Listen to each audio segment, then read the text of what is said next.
Hi, friends. Ooh, that's loud. Hello, friends. If you want to take a minute or two to schmooze, and then in about 3-4 minutes, we'll get started.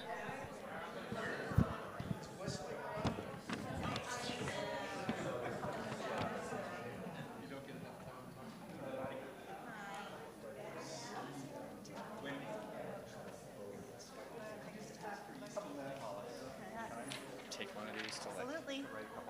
Please do. I love that you're here, and I can't wait to hear what you have to say. I've never actually been in a space where I've heard you teach on this. Oh, I've heard you teaching by reputation and by reading about it and all, but I'm really glad to be where you hang out. You've been here how long now?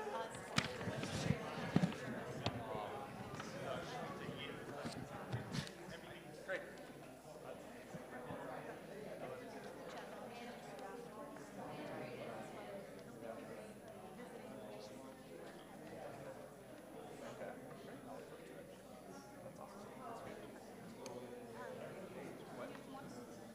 No, thanks so much.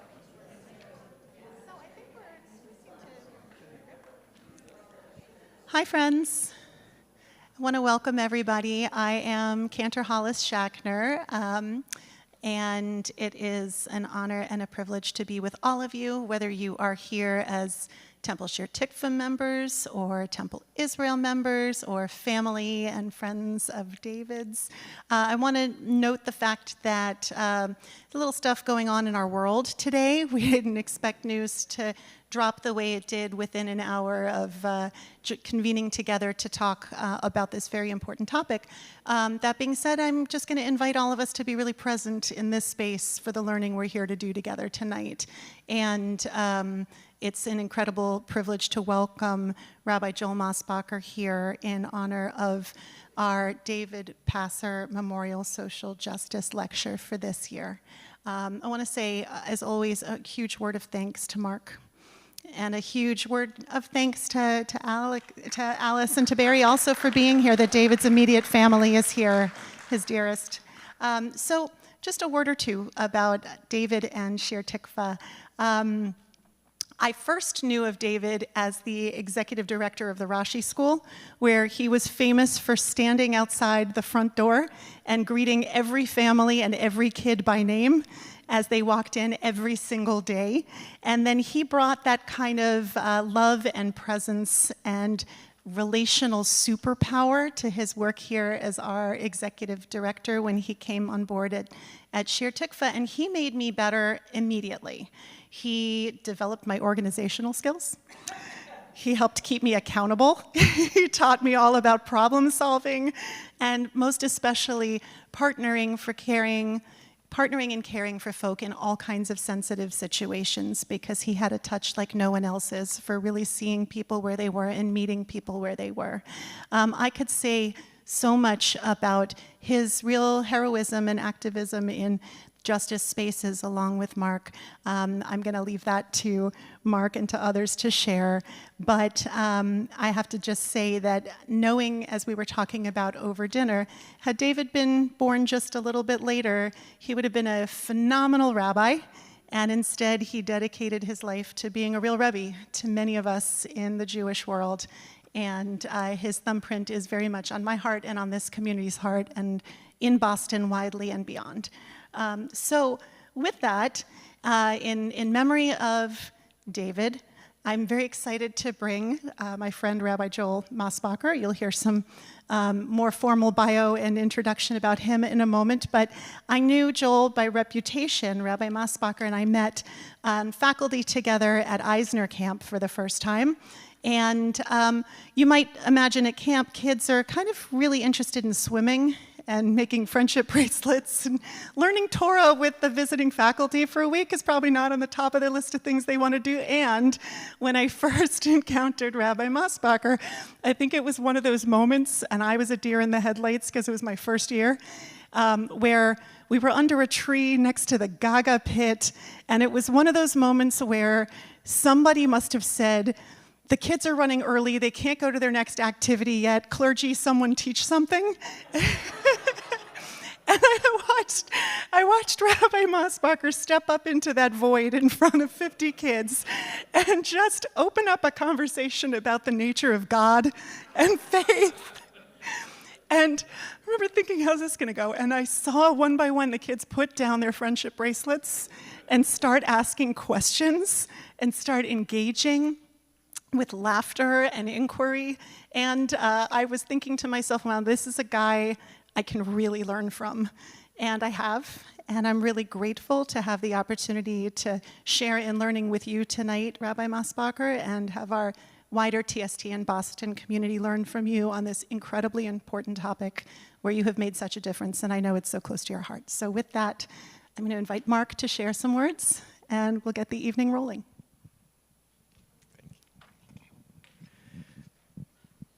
Thank you, and it's so nice to see you all here again this year when we remember David, and I want to let the last couple of my Temple Israel friends come in. The social justice was so central to David, and he was touched, and I am still touched by the fact that the clergy and the congregation of Shir Tikva thought to honor him and now to memorialize him with this social justice lecture. That it certainly, social justice was very core to David's being. I want to recognize David's sister Alice and husband Barry, who are here with us this evening. David's mother is still with us, but not with us this evening. But we always pray for her and we feel her, and that she was so seminal to David's existence. Both of his parents really gave him his social justice underpinning, and they led by example for all of his life. And there are many friends here from Temple Israel and many friends here from Shir Tikva that I get to see on a regular basis. And I know that David is smiling on the fact that this brings these communities together for good in the pursuit of justice. These weeks are full of many milestones in my memory of David and for others. I opened our cabin in Maine this weekend, as it was David's favorite place in the world. Last week, we would have celebrated our 20th legal wedding anniversary, when in 2004, Massachusetts became a place where we could legally wed. And we were there, just before the first Shabbat. And this would be our 44th year together, had David survived. And Saturday would be David's 66th birthday. So his aura is very strong here this evening. When I picked this date when this date got picked for the lecture, one, I didn't know that such an important event would happen just moments before. But equally important would have been if we had known that the Rolling Stones were going to be at Gillette this evening. This would have been a difficult decision to make. No offense. No offense. If it had been the Grateful Dead, there'd be no choice to have been made. And with that, I want to turn this over, I believe, to Mike, who's going to speak, but I want to thank you, Rabbi Mosbacher, for being here and for speaking with us this evening. David's memory lives on, in part because of all of you. Thank you.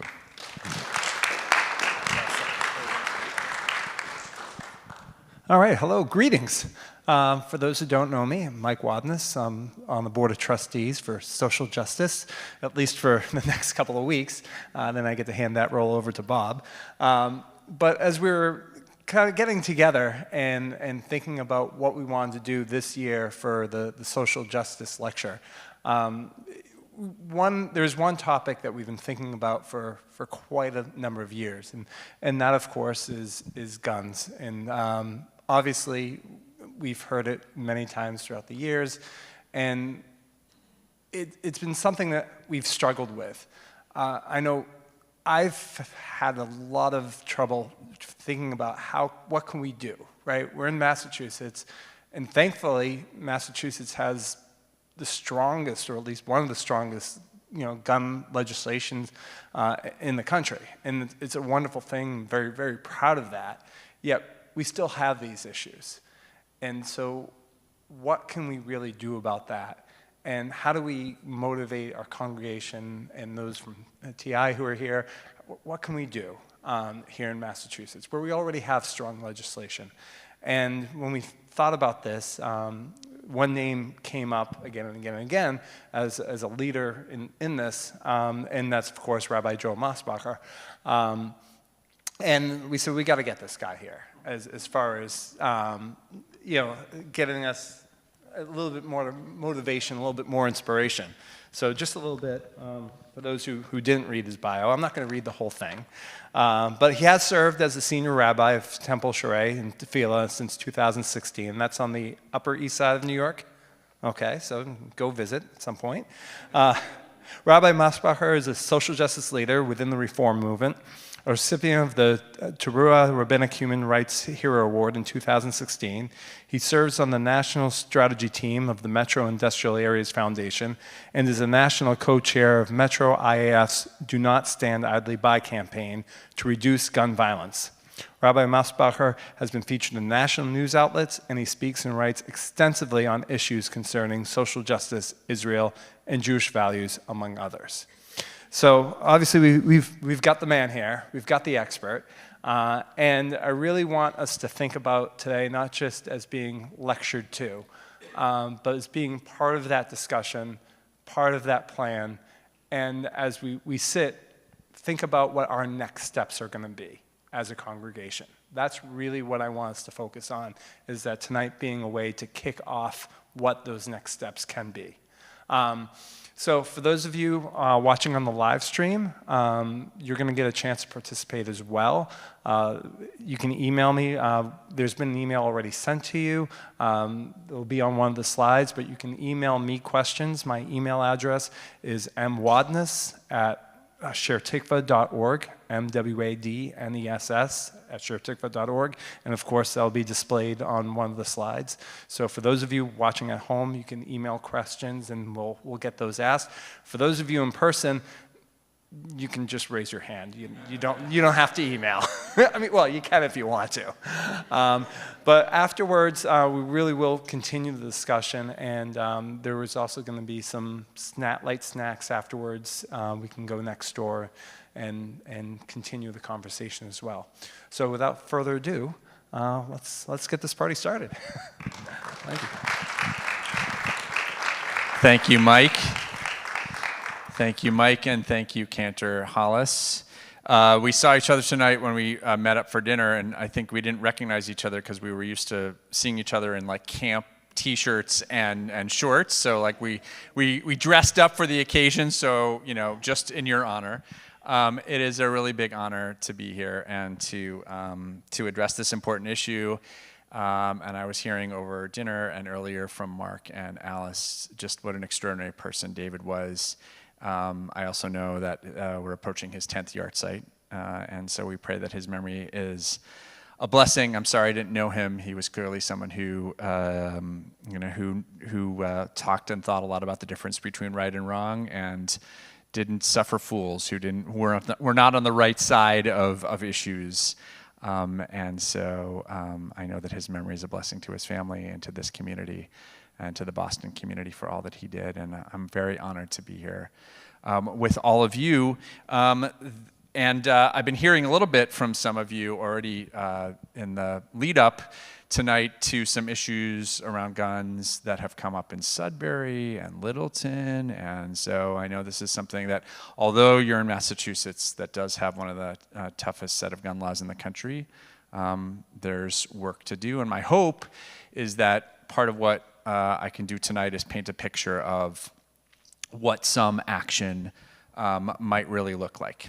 So I'm turning to John, who I think is going to put the slides up. And we do have Mike's email address up there for people who want to send in questions. I'll talk a little bit, and then I really welcome questions and conversation. This strategy has been something that a whole national team has been working on over the course of the last almost 12 years. And to the extent it makes any sense at all, to the extent it's gotten sharp and well thought through, it's because we've been trying to ask ourselves lots of questions. So I'm sure you'll have questions that I haven't thought of, and I'll tell you what I don't know. But I really welcome all the thoughts and questions that you have. I come to this issue as a rabbi, as a Jew, as someone who grew up in Nifty, caring a lot about social justice issues, and this was certainly one that I cared about. And unfortunately, it's something that I care about from a very personal point of view, and that is that my father was murdered in 1999 in Chicago at his place of business.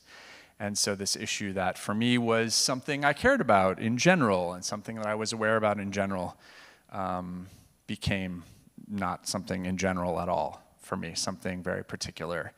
For most of the last 25 years, I wasn't really an activist. I was dealing with my own grief and sitting through trials and trying to help my mom put one foot in front of the other. She's might be watching tonight. Mom, I hope you're watching. She's doing well. But I didn't know what to do with this story. You know, we rabbis, we work with stories, and I then had a story, but I didn't know what to do with it. And our youngest, Lilith, who was named after my father, Lester, didn't know how his grandfather had died. We knew we'd have to tell him someday. But if it was going to be something I was going to talk about publicly and start to talk to our kids about, it had to be for something real. And after the Sandy Hook school shooting in Connecticut, a group of us who have been involved in community organizing across all kinds of issues that we work on started to ask ourselves the question, what might we be able to do about gun violence? Most of our community organizing efforts are local. They're about local issues and local changes that we want to make, and it's really important. Gun violence is something that we have to address locally, but we can't solve locally. If every state had gun laws like Massachusetts and New York and California, we could all be at the Rolling Stones concert tonight. Rolling Stones? We could all be at the concert tonight because we wouldn't have this to worry about. But that's not how it works, right? Guns come into Massachusetts from places that don't have such tough gun laws, and so we have to figure out how to address this nationally. And this comes to us from a place of faith, right? We have texts that animate our work, right? That animate our lives as Jews, as people of faith, right? This might be one of the most well-known passages in the Torah. Do not stand idly by while your neighbor's blood is shed. And hopefully very few of us ever have to confront this literally, right? We think about it in general. We should care about other people. When we see other people suffering, we should help them. And it's one of the reasons that I'm so proud to be a Jewish person, so proud to be a product of the Reform movement. But on this issue, it's obviously not just theoretical, it's not just metaphorical, it's literal. And so the question is, what are we going to do? What can we, when we are confronted with the scourge of gun violence that we face in the United States, how will we respond? And the issue is so big and so pervasive. The challenge is to think, like, how do we stay with it? How do we stay hopeful that we can make a change? The people on the other side of this issue are very focused. So part of what we've had to do over the last 12 years of our campaign is at various points decide, are we in this for the long haul? Because the people who would oppose the things that I'm going to talk about tonight, they're in it for the long haul. And there are so many issues that pull on our attention, so many problems in the world, so much work to do. And so we had to try and figure out, could we come at this issue in a different way? There's lots of national gun violence organizations. They're great. We kind of, it's like a small world in a way. We kind of all know each other. We know the work that we're doing. And there are people with much bigger pockets who are, funding some of the other campaigns that we couldn't keep up with. And there's no reason for us to duplicate our work. So we had to try and figure out, is there another strategy that could be additive to all the other things that we're doing? And that resulted in our development of this campaign. Statistics can't possibly tell the whole story, but there are statistics that are worth noticing, right? 1.6 million Americans have been shot to death since 1968. That's more than all Americans that have died in all of American soldiers that have been killed since 1776. And each one is a story, right? Each one is a story. Each one is a life. Each one is a world entire.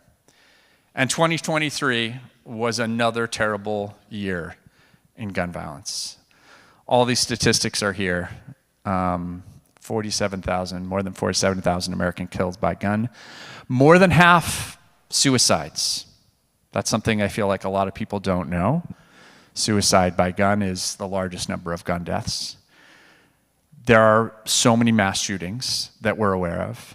Those are the things that often draw our attention because they break into our regularly scheduled program. And they're awful and terrible and horrendous. And every life that's lost is horrendous. And most people who are killed by gun in America, my dad's death didn't make one column inch in the Chicago Tribune, right? Didn't break into your regularly scheduled program. So when you look at the statistics, it's important to understand that most of the people who die by gun don't die in mass shootings, as terrible as they are, and they are terrible. They are terrible. And if we only pay attention to them, we're missing so much of the story that's important to understand. So accidental deaths, accidental shootings, children and teens, it's the leading cause of death, is gun violence in America. And it seems to me that if 47,000 Americans were dying in a war every year, we wouldn't just say, oh, this is just what it means to be an American. We have 47,000 soldiers die every year. That's what it means. But somehow we've just come to accept that this is the norm in America. We're inured to the violence. We are numb to it. And again, there can be really a feeling like there's nothing we can do. We can throw up our hands in the air and just say, this is terrible. And then the news cycle changes and we rinse and repeat. And that's what we don't want to do. But what can we do? In community organizing, we look at these two pieces. If whatever we want to change, there's a dangerous corner that doesn't have a stop sign, right? Everybody knows it's dangerous. And we want to figure out how to get a stop sign, a four-way stop at that corner. That's a thing we could work on. Or we want to change the cycle of gun violence in America. In a much bigger issue, probably. In any case, though, if we want to make change, we have to ask ourselves, we have to do two things. We have to do a power analysis. Who has the power to change the thing that we want to change? Because if you don't know, chances are you can't make that change. Who can say yes to the stop sign? Who is interested in there not being a stop sign? So first is a power analysis. And second of all is like, once you know who has the power to make the change, you have to say, okay, well, how can we move them? How can we get them to do the thing that we want them to do? How can we get them to stop doing the thing that we don't want them to do? If you can't answer that question, you can't win. So that's been a helpful barometer in my life in general, and in my work, and in social justice work, and it's important not to skip over it. And that's what we were doing after the Sandy Hook shooting, because we all knew that Congress was going to pass legislation, right? I mean, definitely. So we were meeting with our Congress people just to make sure they were going to pass good legislation.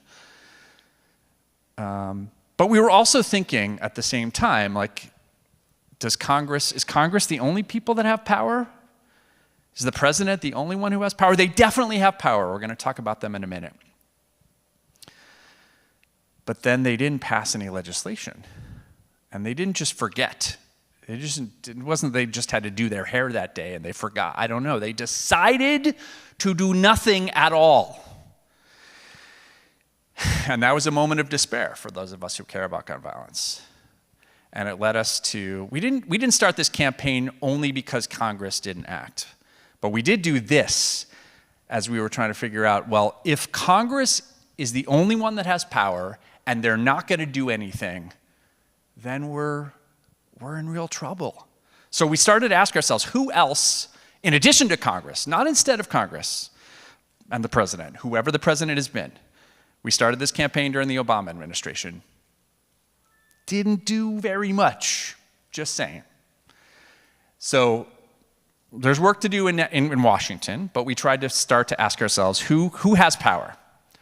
So the people who work in that building, you know that building, right?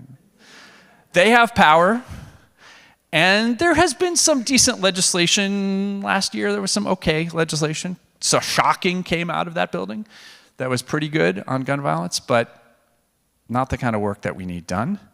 And so if they're not going to do their job, we should find some legislators that will do the right thing. That person has power. The federal government buys more guns than any other organization in the United States, right? 25% of the guns that are purchased in the United States every year are purchased by the federal government. That's power. So whoever is sitting in that office, that oval-shaped office, they have a lot of power. And we need to push them to act. And they can't do it by themselves. There are some things they can do by themselves and other things they can't, but they have power. So I just want to name all those people have a lot of power, and they should use it, and they could do a lot of good to reduce gun violence in America. And variously over the last many years, they've done not very much.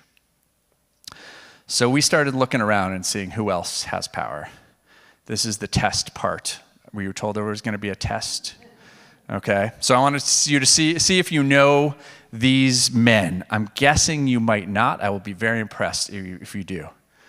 You know that guy, those guys? That's Mark Smith, the CEO of Smith & Wesson on the left-hand side. That's Gaston Glock, the founder and CEO of Glock. That's on the left is a nice Israeli boy, Ron Cohen, who is the CEO of Sig Sauer. And that's Ugo Beretta. I love that picture. Founder of Beretta. These are the companies that have made, these guys and their companies have made most of the 350 million guns that exist in the United States. And they are happy that you don't know who they are. They don't want you to know who they are. They don't want you to think about them at all. They're happy to be behind the scenes. I think they show up at the NRA convention, other than that. And we're like, well, that's interesting. Even those of us who have been affected by gun violence, let alone people who care about gun violence, we don't know who those guys are, and they've made the products. So that's interesting. That was like the first realization. Who are the people who make the guns? And there are other companies, but these are some of the big four. So then the question is, what can they do? We know who they are. What would we have them do if we could? And we, after lots of discussion and conversation and talking with law enforcement and all kinds of relationships that we had over the years, we came up with two things that they could do. Not instead of Congress, not instead of other things, but without any more laws being passed, they could do these things. They could control the worst dealers, the worst gun dealers in America. Something like 5% of all the gun dealers, let me put it this way, 95% of gun stores in America are good gun stores. That means they follow all local and state laws. They never have a crime gun traced back to their store, which means they're checking to see who's buying the gun. They're keeping track of their inventory. 95% are good gun stores, as long as there's going to be gun stores in America, and I think there's going to be gun stores for a while. Hopefully not in Sudbury or Littleton, and I know this is lots of discussion. That means 5% of gun stores, approximately, are responsible for something like 90% of the guns that turn up in crime scenes, which is a crazy statistic, but also made us a little optimistic, because we cannot probably have an impact on 100% of gun stores in America. That would be really hard to do. There's a lot, thousands and tens of thousands. But we don't need to affect tens of thousands. We only need to affect 5%. And the gun manufacturers know who those stores are. I've learned a lot of Talmud at HUC. I learned in this campaign all kinds of crazy things that I never thought I would know, right? Like how many gun stores are responsible for most of the crime guns that are sold in America. It's not a thing I studied, or maybe I missed that class at HUC, I don't remember. But so the manufacturers, those four guys, they know where the good stores are. They decide where they're gonna sell their guns through, which stores. Like the store that sold Shir Tikva these chairs, like the company that made the chairs decided which stores they were gonna sell them through. They sold them through, I don't know where you bought them, but they're from a certain store. And the manufacturers could decide not to do business anymore. Like, why would they want their business, why would they want Glock on the name of a store that is responsible for selling tons of guns that turn up in crime scenes? So they could decide that they're gonna just help shut down the pipeline of guns that get trafficked into Massachusetts and other places through what law enforcement calls the iron pipeline. That's I-95 that comes from the south. Law enforcement calls it the iron pipeline. It's great that New York, I live in a state that's got great gun laws. You've got to live in a state but there's gun violence in our states, and those guns are coming from places, like I said, that don't have such good gun laws. And so they could pressure the bad gun dealers. And we've talked to good gun dealers, and they don't the bad gun dealers give them a bad name. So this is interesting, and this would be pretty dramatic. The problem of gun trafficking would be pretty deeply impacted if gun manufacturers would, and they could still make lots of money, don't worry, if they just held the 5% accountable for their bad actions. That's one thing. The other thing they could do, and we'll talk a little more about this tonight, and I have a little show and tell, maybe, if you want, is innovate in gun safety technology. Manufacturers of weapons think a lot about killing power and stopping power of their product. That's what they're meant to do. They do lots of research and development all the time, but they could also do R&D in making guns safer. I know that might seem like a contradiction in terms. Our campaign is recognizing that there's probably going to be guns in America for a long time. I would like to just poof and make them all go away. Part of me would like to see the Second Amendment poof go away. It's not likely to. There are campaigns that are about that, and I would support them. But we're trying to live in the world as it is. And the world as it is includes more than 350 million guns that aren't going to go away right away. And so we're going to talk about something called smart guns. Guns that are personalized to the user. What would that mean? Like your iPhone recognizes your face or your thumbprint? Technology like that. So that the gun couldn't be used by somebody else. Why would that be helpful? Because how many stories have we heard of kids who know there's a gun in the home and play with it and harm themselves or others? How many of those 26,000 people who killed themselves by gun in 2023, at least some of them, the gun wasn't theirs, but they knew there was a gun somewhere and they used it to kill themselves? And we believe there's applications for police-involved shootings too, right? Law enforcement has a really difficult job. And sometimes they confront people, and sometimes they feel like they're afraid that the person's going to wrest the gun from them, and so they shoot the person. But if the gun was personalized to that to that user rather than to that officer, then maybe Mike Brown in St. Louis is still alive today, right, in Ferguson, Missouri. So we feel like this technology is not going to solve gun violence. It's not going to solve gun violence, but we're about saying, what if that 47,000 Americans dying was only 37,000? That would be a good start. So they can control their worst dealers and innovate in gun safety. They could do that without Congress doing anything else. That's really good news. Bad news. They're not going to do it just because it would be nice to do. They're not going to do it because my father was murdered. They're not going to do it because the Torah says, do not stand idly by while your neighbors bleed. They're not. So we have to figure out how are we going to encourage them to do it.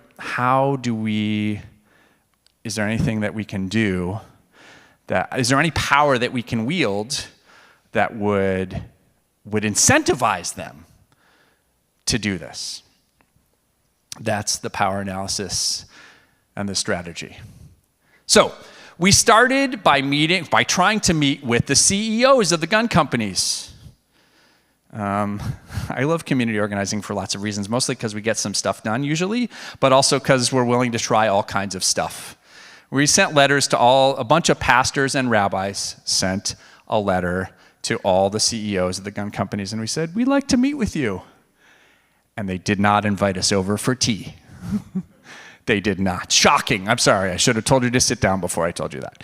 They did not invite us over. So we were like, okay, well, where are they hanging out? And it turns out that they're hanging out in Nuremberg, Germany once a year. Perhaps that place sounds familiar to us as Jews. That's where Europe's largest gun show is. The convention center is on the Nazi party marching grounds. Just happens to be. I know it's a coincidence. And so a bunch of years ago, back when I had more hair, we bought a booth at Europe's largest gun show, a bunch of faith leaders, and we went and hung out at the gun show. We were not selling sharp, dangerous things. We were just in search of a better gun dealer, like a better gun manufacturer, someone who would be responsible as a gun manufacturer. And there on the floor, we ran into the CEOs. We ran into Ron Cohen. We didn't talk in Hebrew, he and I, but we could have, I suppose. And we started to ask them, this is very early on, we started thinking about these ideas. Can we get a reaction from them? Like what would they think of these ideas of reducing gun trafficking and innovating in gun safety? And we got to talking to them. And they had some not that surprising reactions. They're like, this is not our problem. And it's somebody else's problem. It's the Bureau of Alcohol, Tobacco, and Firearms. It's Congress's problem. We make these things, and then, once we make them, it's not our job to control what happens to them. And anyway, Rabbi, what are you talking about this for? You should just preach about it, but don't bother me about it. Okay, so we got a reaction. The reaction was not yes. But, we started to try and figure out, what do we need to do? We got to talking to them. They didn't immediately decide to do the right thing either. So we had to figure out how are we going to get them to listen. You're being very patient. I know I'm throwing a lot at you. I'm eager for your questions in a few minutes. What might make them act? Is there a way that we could affect their bottom line? Because money talks, I think. So this chart is the chart. This is the theory of our campaign. It's the right-hand side, military and law enforcement. Taxpayers, you and your tax money and mine buys 40% of the weapons in this country every year, 40%. So what if we could marshal the public purchasing power of police and sheriffs and the federal government? Can we marshal that power together with law enforcement, together with elected officials, to press gun companies to do the right thing? That's where we think the power is. That was the theory. That's what we started with. Well, we didn't really start with that. We got to that eventually. We had to figure out what's the leverage? We're the consumer, and the consumer's always right?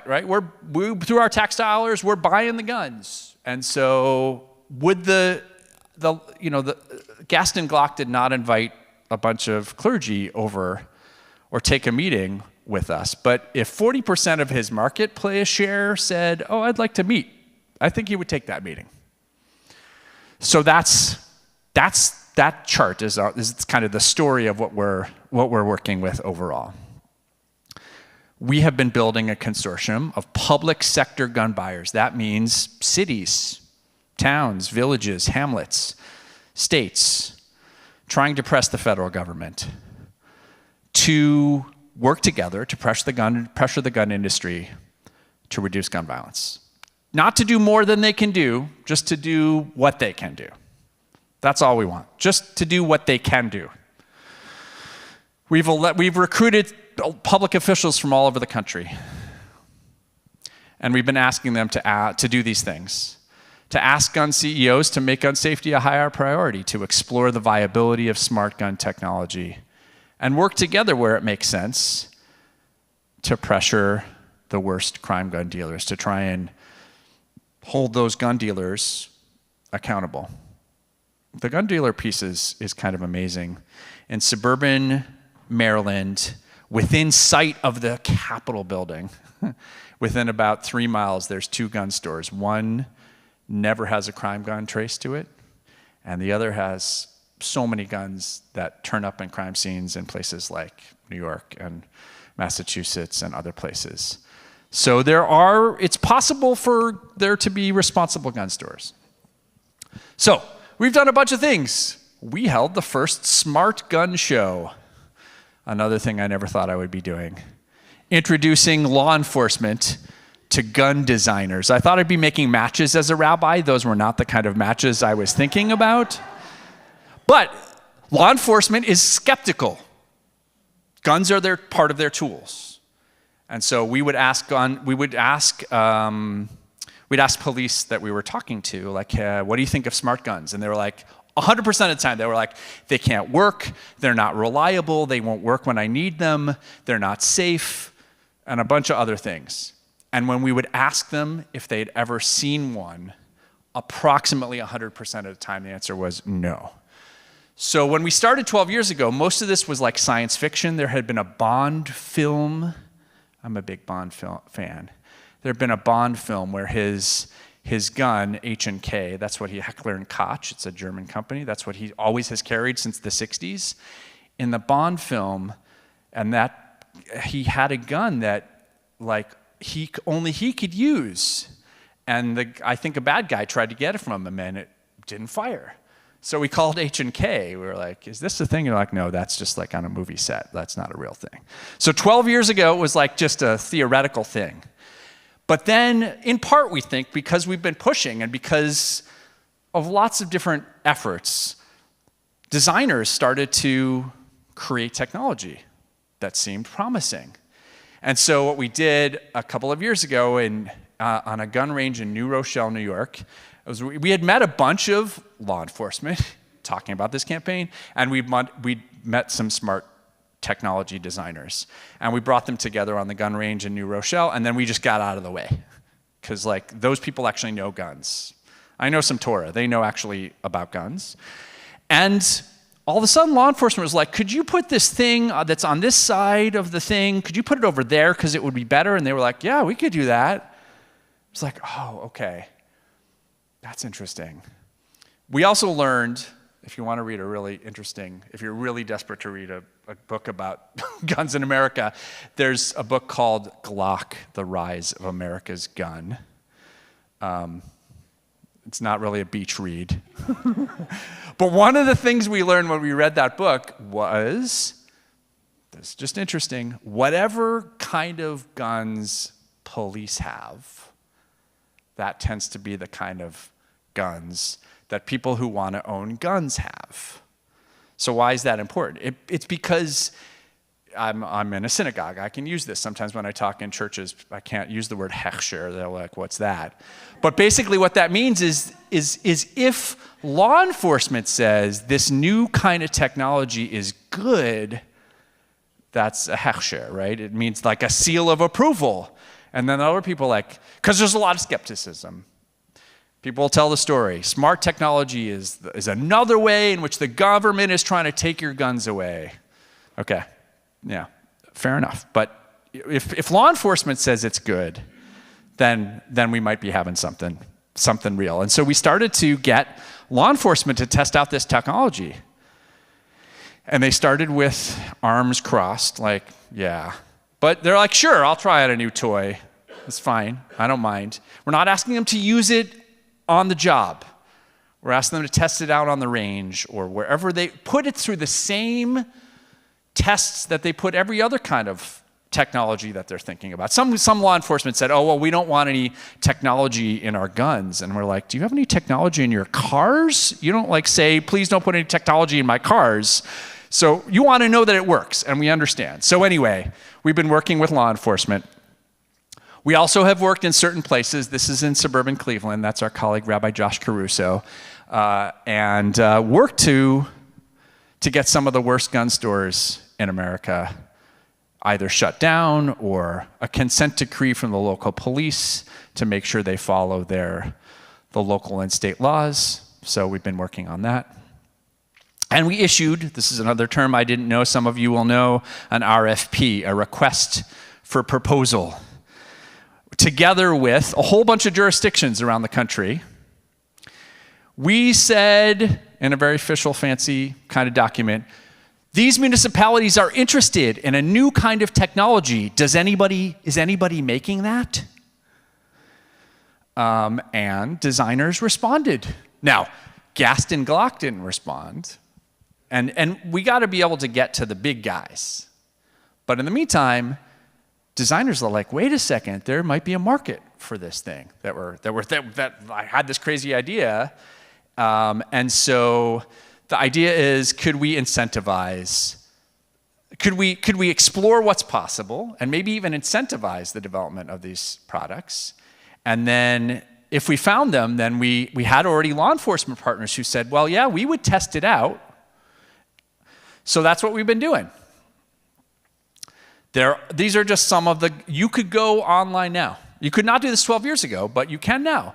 There are technologies that are ready for purchase. Now, the thing that Bond had, which is a gun that had that technology like fingerprint recognition, let's say, built into the gun, there isn't one of those yet. It's like, seems close. There's a designer we've been following for 12 years who has been, my grandmother would say, Meshuggah Ledavar, just like single-minded about this. So there's not yet a smart gun, but there's something called smart locks. And I have one here, which I can show you in a bit. It's basically a lock that fits onto an existing gun and either has a thumbprint recognition or like a code you put in, or this is like an old-fashioned, like, you flip the numbers, right?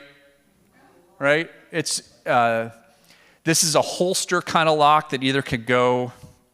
There are people who have guns in their homes and they want to have a gun by their bed, so it attaches to the nightstand.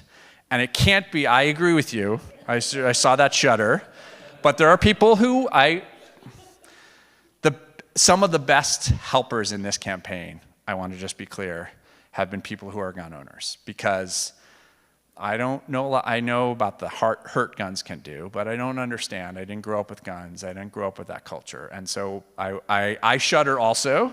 And also, I want people who own guns to be able to say, well, what about this? And what about that? And how about the other thing? Interestingly, that holster could also fit in a cop car, right? We've talked to cops about, like, when they recover guns at a crime scene and they want to secure them, could they go in a holster like that so no one can take them that shouldn't have them? So there are technologies that are now ready. You can go on Amazon and buy this stuff now. And there are other technologies that are not yet ready, and we're working with law enforcement to test these out, give feedback right to the designers, because the designers know they're not going to have a second chance to make a first impression. Right? If they put this technology out and it doesn't work, it'll destroy that company, but that'll be the smallest thing. Like, it'll push back the possibility, and the narrative around this technology will be hurt, for a long time. So this is our formula. A bunch of citizens who care about this issue and religious leaders find common ground and try and work together to marshal public sector purchasing power, which means we're working with mayors and police chiefs and sheriffs and governors and police departments. And sometimes they see us coming, and they, especially the law enforcement, they're like, okay, here's another group of people that's going to tell us that we're the bad guy. Now, we are fans of holding law enforcement accountable when they make mistakes. So we're not going to let them off the hook for the things that they sometimes could do better. But in this case, they could be an ally, and we know they're a really powerful ally. And so we're working with them in all kinds of different ways. So, almost done. The question is, what could you all do? I mean, the question is this interesting to you? One of the cool things about this campaign from the beginning has been that pretty much, I think everybody, except for some of my friends in Montana, live in either a village or a hamlet or a town or a city or a state.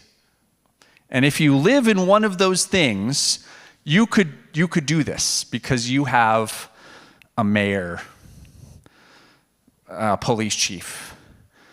And so you could just go talk to them. Now, maybe a lot of people here probably are really politically active, and maybe you already know the mayor in your town. But a lot of people don't, right? And so what I always say is, like, if you went and talked to your mayor or your police chief about this, the worst they could say is absolutely not. But then you'd have a relationship with them. So you could start, here's my recommendation. This is my recommendation. And I don't know Shir Tikva's relationships with other faith communities, but what's for sure we found is that when we go together with other people, not just Jews, if we go with other people who don't even look exactly like many Jews, that can be an even more important or powerful meeting. So if you have relationships with other faith communities, you could think about, do we want to go together to the mayor or the police chief and potentially say, like, here's the thing that you could do. Police chiefs, police departments, they think a lot about the power they have. They have a sidearm on their hip. That's power. But they almost, in all the conversations we've had, they haven't thought about the power they have as purchasers of weapons. And so what do we say? If you could ask a few more questions next time you're going to buy guns from Glock or SIG or Smith & Wesson or Beretta or any of the others, ask them what they're doing to keep guns from ending up in your city. Like down in Georgia. What are they doing in Virginia to control those dealers? And what are you doing to create technology that would both make the gun manufacturers money? Don't get me wrong. If they invent a new kind of technology, people are going to buy it. Sometimes gun activists who are on my side of the effort are critical. They're like, wait a second, if they invent a new kind of gun, people are going to buy it. And that's bad because we don't want more guns. I hear that. But there's going to be guns in the world for a while. So if people need to own guns, it would be okay if the gun, for me, was something that was a safer kind of technology. But work with your mayor, police chief. Ask them if they or their force would be willing to test out these products. My guess is they probably would, because we haven't gotten a lot of no's. We're not asking them to get rid of all the existing guns they have. We haven't picked a horse in this race. I don't know which of these products are good for law enforcement and which are not, and I don't need to know. They know. Most of them are willing to test it out. They're not free, so we've worked with the gun designers, and we've tried to make an arrangement so that law enforcement can get some of these products, test them out, give feedback, all of that. And like I said before, next time they're buying guns for the town of Wayland or whatever, think about adding a couple more points. Companies would get more points in the RFP if they're creating safe gun technology or if they're taking active steps to control their worst dealers. So those are some of the things that you could do if you want to. I'm happy to be a resource to you as a community, as individual synagogues, as synagogues working together, whatever you would want to do. I do have some show and tell, but it's weird because it's weird to have thing that looks like a gun at all, not a thing I'd ever have, and weird for me to bring that into a sanctuary. So it's not a real gun. It's called a dummy gun. It's made of rubber. It's blue. And what I'd like, if it's okay with you, is just to show you how one of these locks work. Is that okay? I know it's weird. It's weird. Mike and I talked about, should I do this? Okay. It's not a real gun. Okay? But it's like a lot of handguns. So there's the blue part's the gun, the black part is the lock. Okay? There's a fingerprint reader right here. Would someone be willing to, Rabbi, we willing to test it out? See if you can get your, okay, so she puts her finger on it, it's red. Can you just pull the gun out of there? With my finger on it. Either way, can you just break it apart? Okay, good. Can you open it? No. Okay, how about different, maybe try your thumb or, no, that one didn't work either. You could try it on your other hand, also doesn't work. Okay, I got it. I do this. Okay, now it's locked again.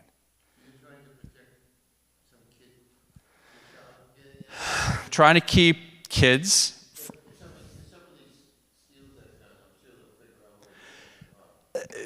Every technology can be cracked at some point. Yes, for sure. We're trying to make it harder. It's not impossible. Really smart people or really determined people with a really big sledgehammer could definitely break this. That is true. If every gun that was shipped up the iron pipeline to whatever good gun store it was going to had this lock on it, and then those guns were stolen out of the back of that truck, it would be harder for people who weren't supposed to use it. It would be harder for civilians who own guns for those guns to be used in accidental shootings, right? It would be harder. It might, if cops had a lock like that, or something that was more practical for them to carry on their gun, and then they confronted someone who they were afraid might grab their gun, they could just say, here, take the gun. It's just a brick.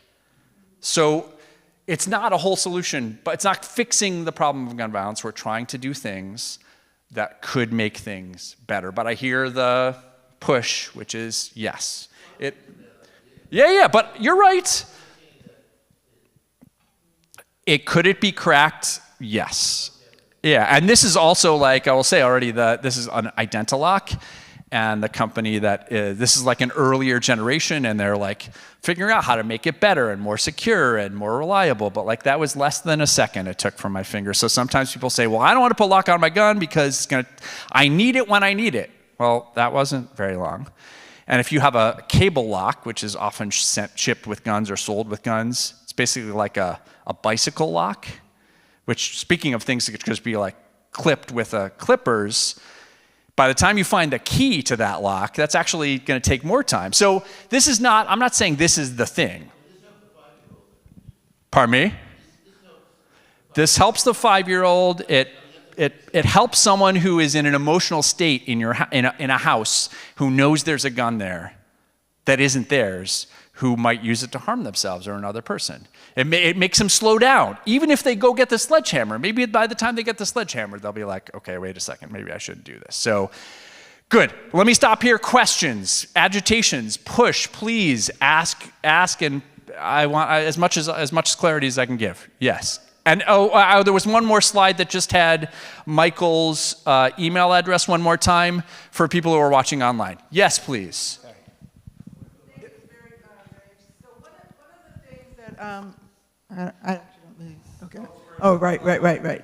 So one of the things that is alarming to me is the thing where you can order something online and make a gun. Yes. And so I'm curious if you know what percentage of those statistics you were showing, what percentage is from those types of things, and is there any particular strategy relating to those? I don't know what percentage of it.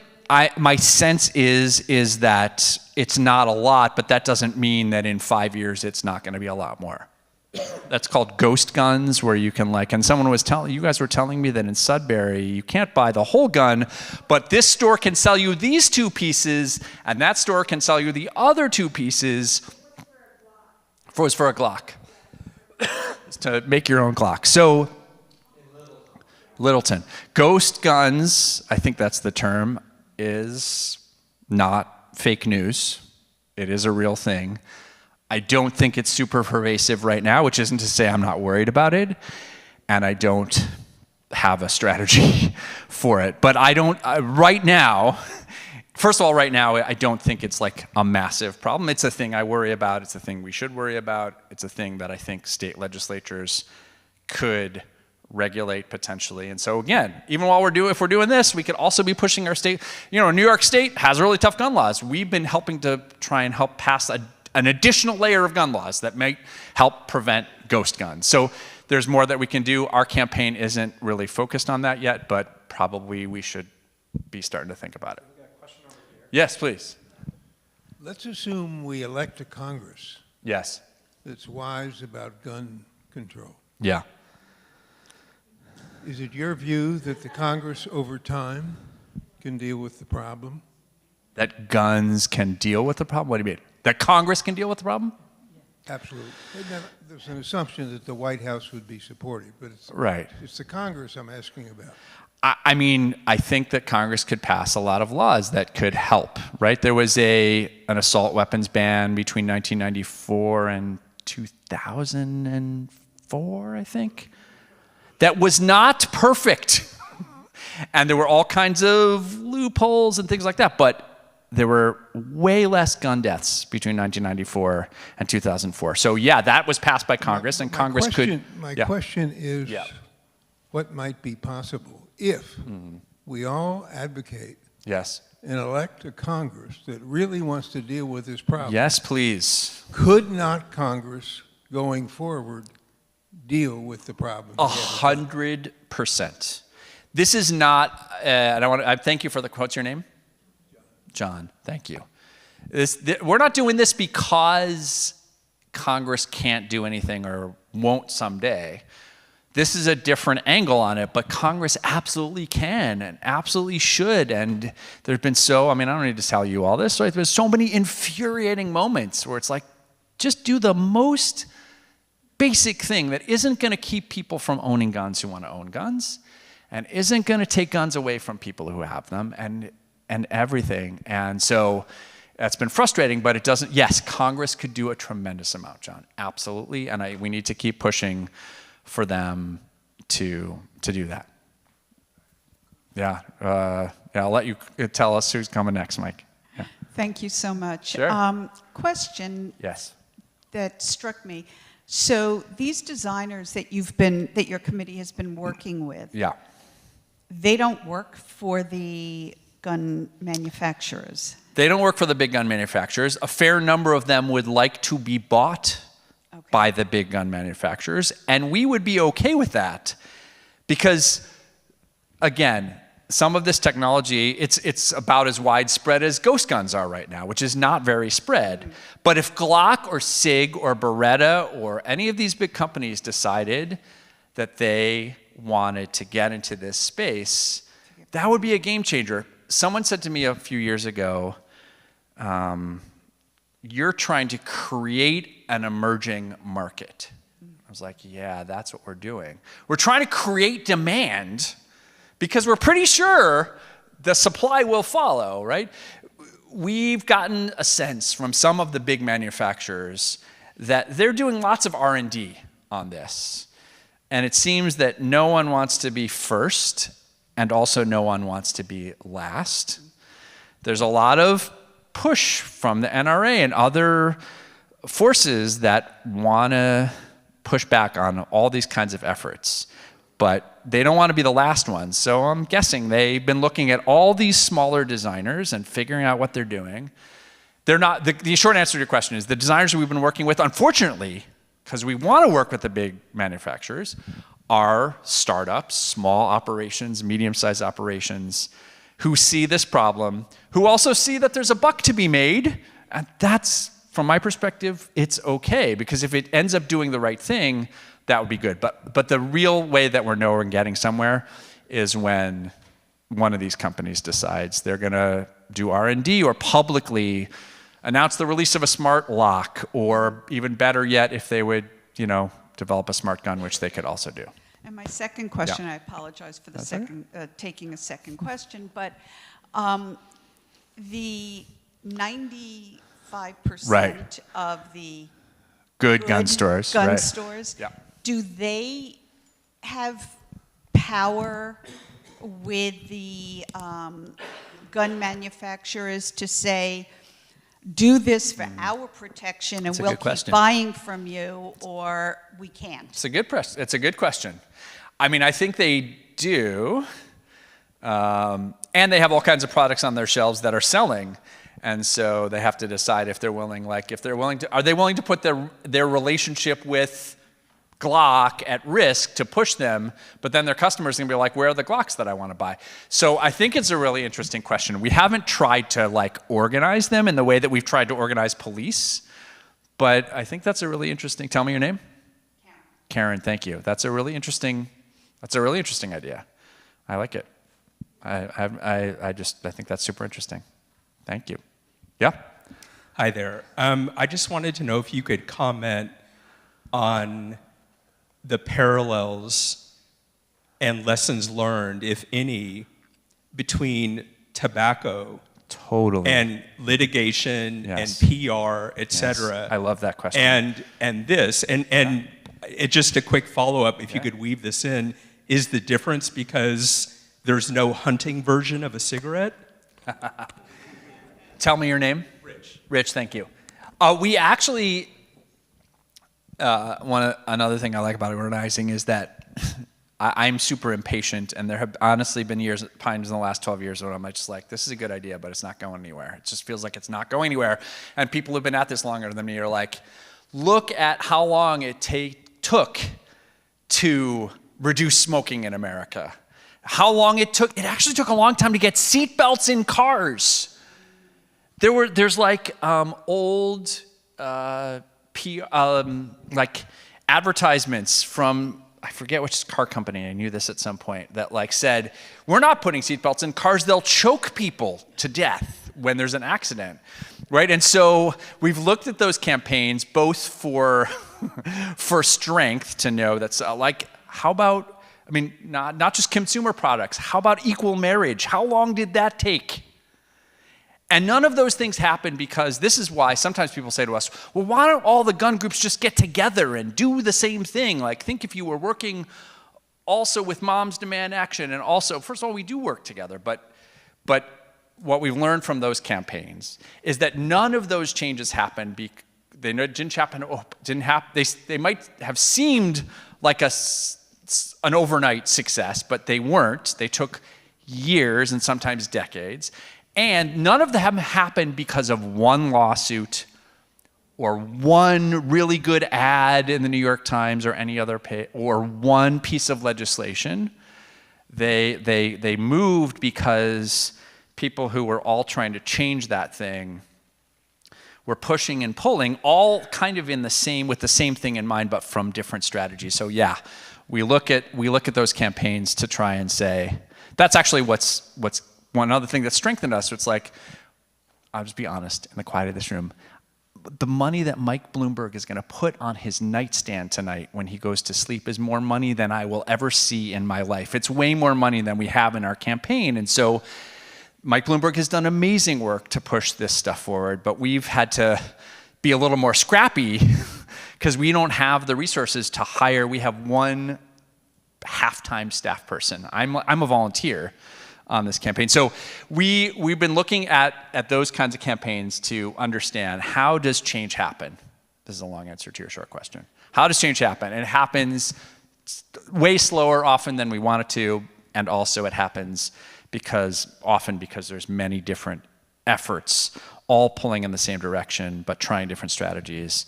And so that's why we think, to your question of well, what about ghost guns? What about what about all kinds of other questions that are good questions to ask about gun violence?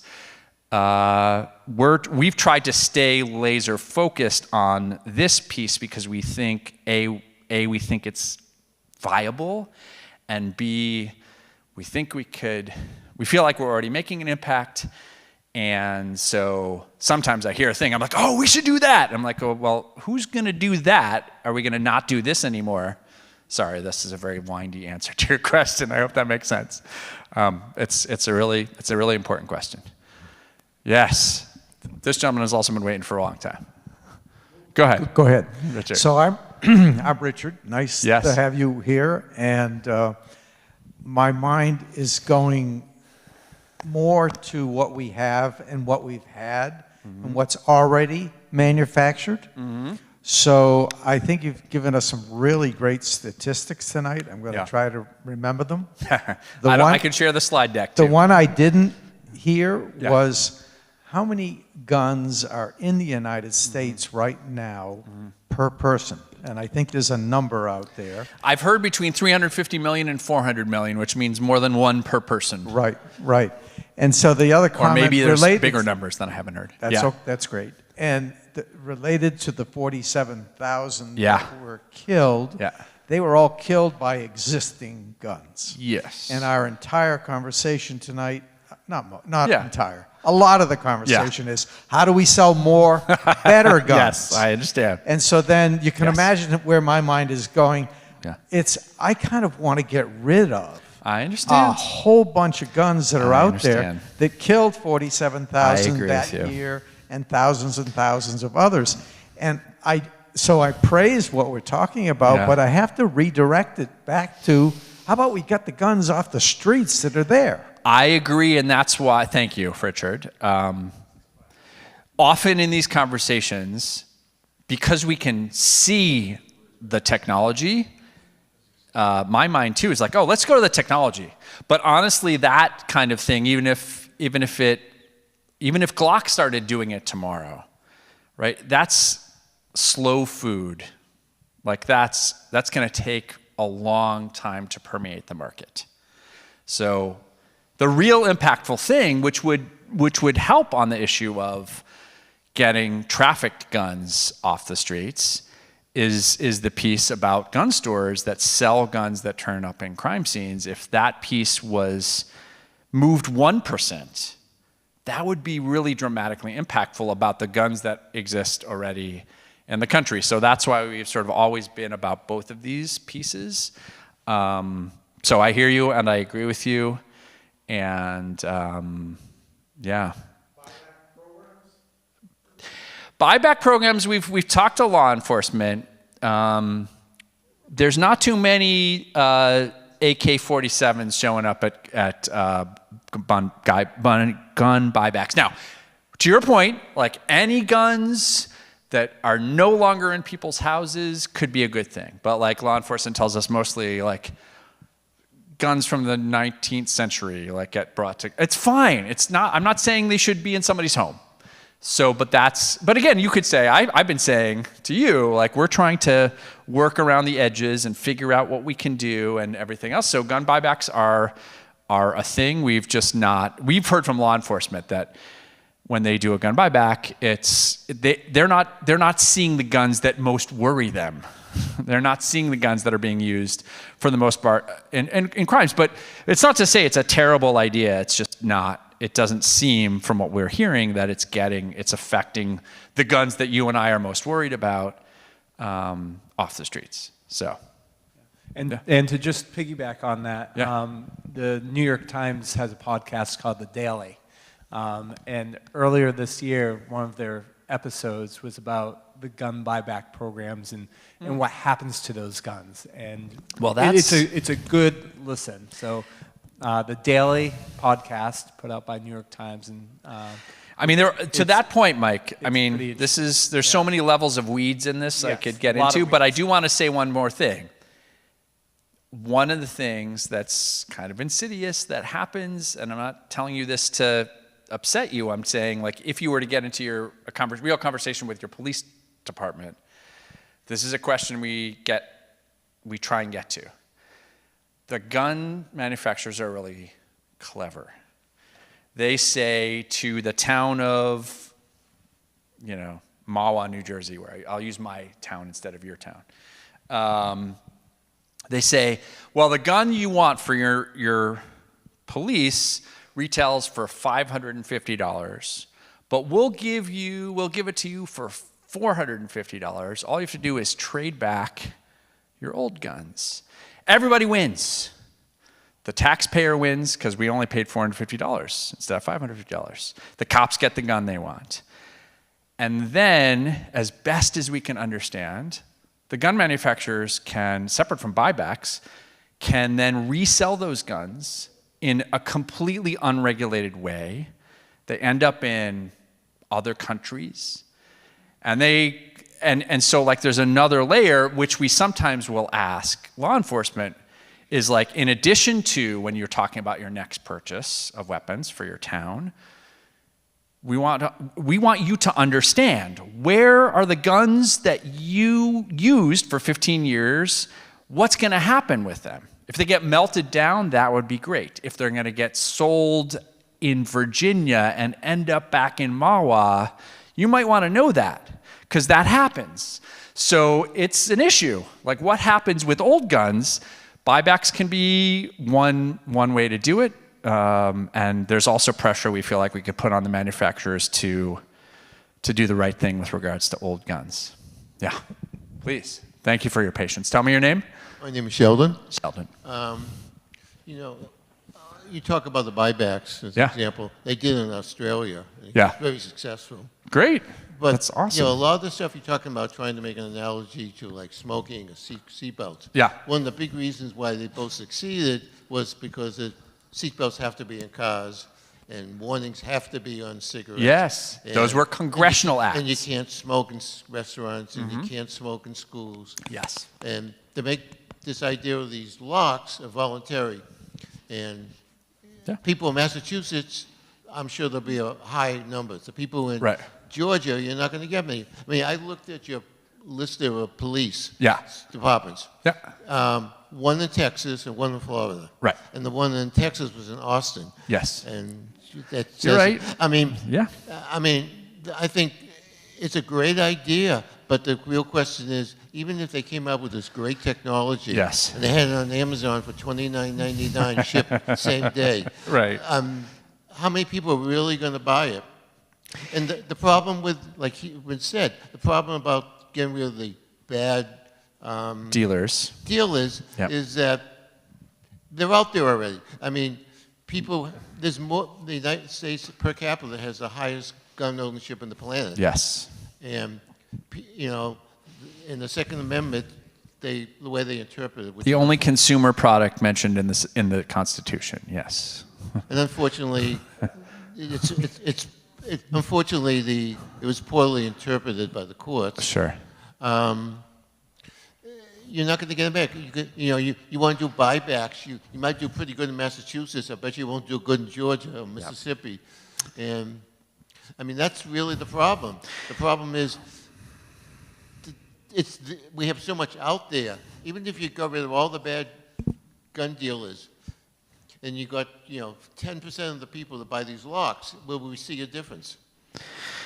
Our theory is that these things will make things better, but they will not by themselves solve it. Legislation is a really important piece of it, but we think these things can make a difference, but I would be lying if I said I thought these were going to fix the problem, but we do think. And we have reason to believe, because people who are smarter than us about these kinds of things think that they would make a difference. But there's a lot of work to do, and a lot of different efforts that make sense for different pieces of this puzzle. How are we doing on time? Okay, great. Hi. Tell me your name. Faye Ann. Faye Ann. Thank you so much for this. It was really interesting, and for me it was optimistic. I felt like there's something I can do, and amazing.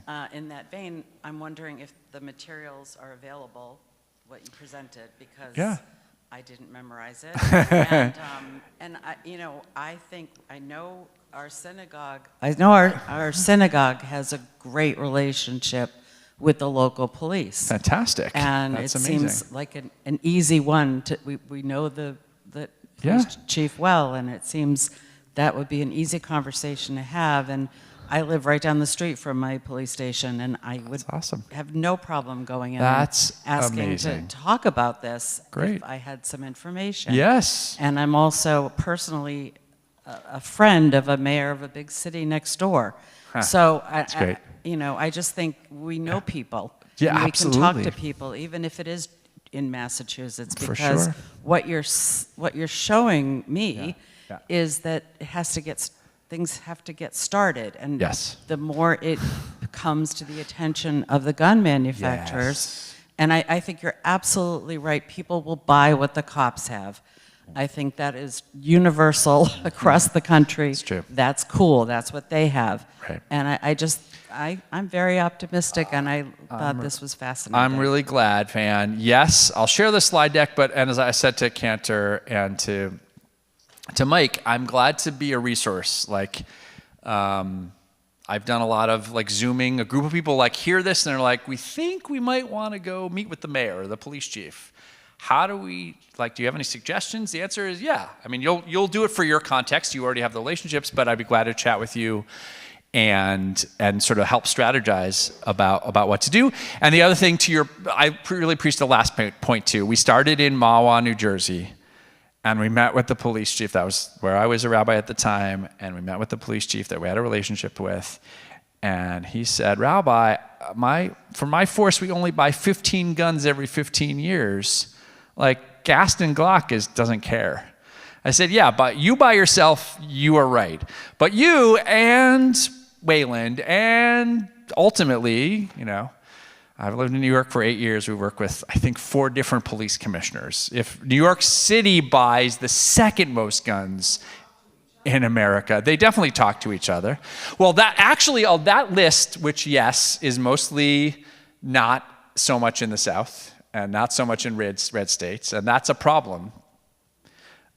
They do, a lot of those towns, we had really good relationships with, our team in Chicago had a really good relationship with the Cook County sheriff. And he called somebody else. I forget who he called. Because we didn't have anybody there, but he could call.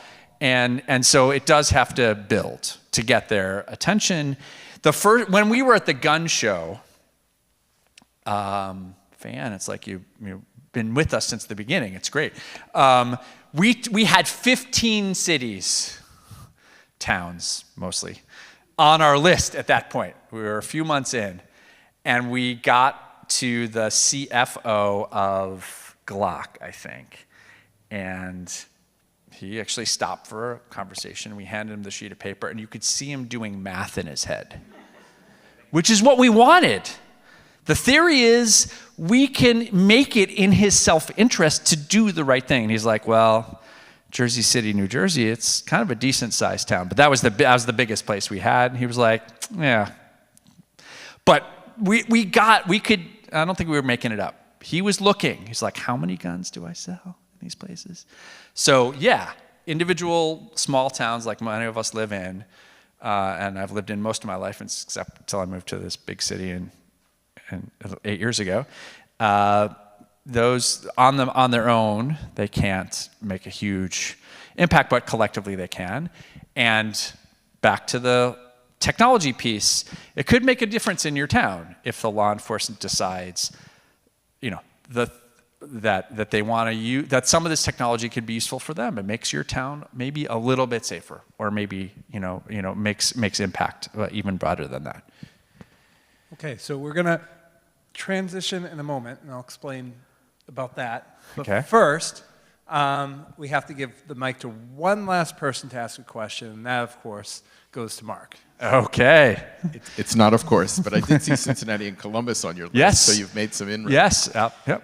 You started talking about the difficulty of congressional legislation. Yeah. But is there any consortium of more local legislative approaches to gun control and to cut back on gun violence? And also, is there any Jewish overlay like the RAC to that effort? Yeah. That's a great question, Mark. my sense from our good friend Jonah Pesner is that over the last several years, the RAC has shifted to state level efforts because they read the same tea leaves we're reading.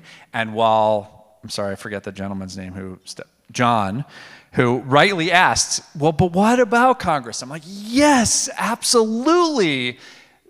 And it doesn't feel like that's imminent, is like, yes, let's work with local and mostly state level because states do have rights and they can make decisions and they can, pass laws. So there, I think, a lot. I think, honestly, the Bloomberg folks, Moms Demand, have focused mostly in the last several years on state level efforts because they feel like we can actually get some stuff done on a state level, where at a national level it's much harder. But thank you for the question, for sure. That's definitely a focus. So. All right, so I know there's still people who have burning questions, and we are going to give that opportunity, but we're going to do it in our next phase, which will be more informally next door, where we'll have some cheese and crackers, but and cookies. I requested cookies. There had to be cookies. But first of all, I'd like us to really think about this as a jumping point, as not as an ending to this session, but sort of a transition and beginning to that next phase. As we think about, all right, we've got a direction. How do we take that next step forward? And I think we're hearing it. I think we've got the guideline. We've got the package. It's just a question of, can we get together to start unwrapping that package and moving forward? So I'd like us to start thinking about that as we go from there.